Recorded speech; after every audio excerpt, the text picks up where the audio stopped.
Hi guys, and welcome to June 2015 Dreamcast Hunt. It's another small month in June. Sadly, there's one big thing and one small thing, but we'll kind of get into it. I was surfing around Amazon, happened to come across an offer for a brand new copy of MagForce Racing, one of the few remaining racing games for the Dreamcast I am missing.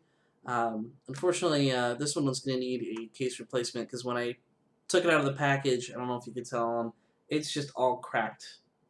I mean, just all the way through. And I noticed too that there was rattling inside the case, and being that it was sealed, and I got it for a good deal. It was like 13 bucks, but anyway.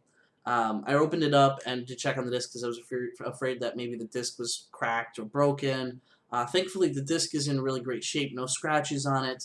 It's currently set aside somewhere, but what happened too is like all the teeth on the inside completely like broke off. It was probably crushed in the mail. It was just in a plain envelope, no real padding to it, which kind of sucked. But so I'll have to find some replacement cases, which is fine. I was planning on getting a bulk order of just clear jewel cases anyway, because I have a bunch of other ones too that I want to replace. But Matt and I, a couple weeks ago, ended up taking a trip back to Madison just to kind of see what was out there. And on the way up there, Matt was flipping through some eBay auctions, and he came across one of the few Dreamcast games that I was still missing. And surprisingly, it had about 15 minutes left on this auction, and nobody had any bids on it. So I was like, ooh, that price that they're asking for was actually really good for it. And I said, tell you what, if you win the bid, I'll trade you something that you want for my collection. So Matt bid, and the 15 minutes came around, and sure enough, nobody else bid against him, and he won it.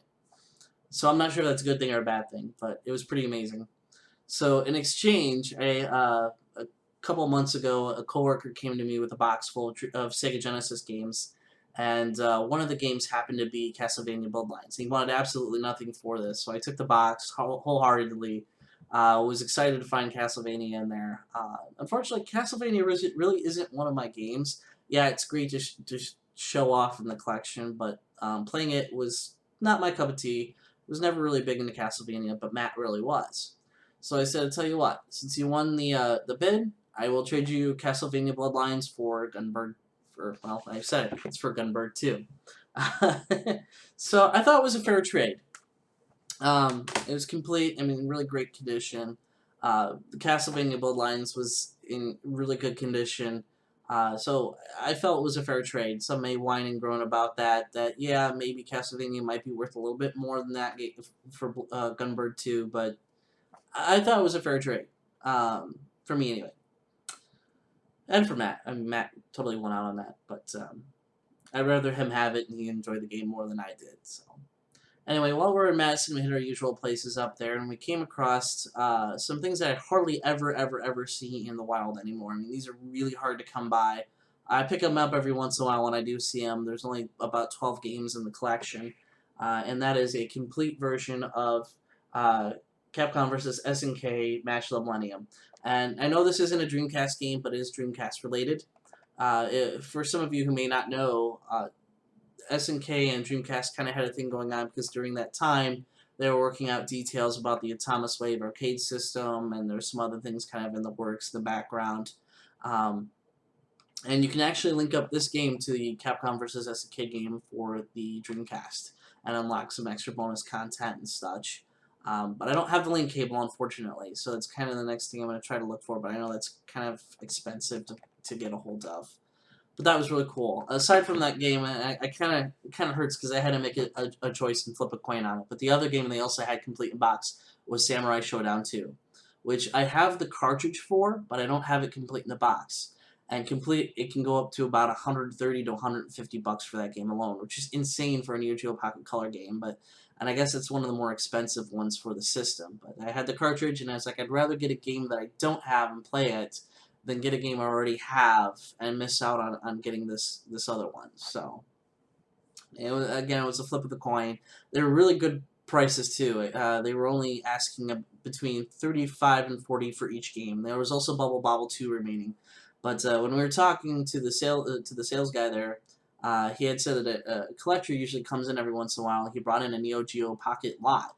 He had the Neo Geo Pocket Color still fresh in the box, unopened, uh, and a carrying case for it, and like 5 or 6 games. And there's only the 3 remaining, so I snagged that, which was awesome. So that was really cool. Along with that, I don't have it here, but I also picked up the VGA cable. The reason for that being, it's by the Tomy one, I think, kind of the new brand that's out. You can get for like $20 right now on eBay or Amazon. But the reason for that is because I had the old VGA box here, and unfortunately, this only outputs a resolution of 620 by 480, which is just under what most televisions these days require for a HDMI input. I think it has to be like 720 by 480, which is what that VGA cable does, which also allows me to record with my Elgato. At least I'm hoping. I haven't gotten that far yet, but that's what my hopes are, is that I can use that cable to actually stream some Dreamcast games, or for a project I'm working on down the line, actually record some footage from some of these games that I'll be playing. So, but yeah, so small month. I'm going to keep this under 10 minutes, and yeah, hopefully next month will be another 2. Matt did tease me. He found another Dreamcast game, but he hasn't told me what it is yet, and I don't know when we're going to meet up next. So, kind of excited. I love mysteries, so we'll see what he's got and what he wants for it. I don't think I have anything else running here that he really wants to trade for it, so it'll be an interesting deal to work that out with him. But that's it for now, guys. As always, thanks for watching, and we'll see you next month.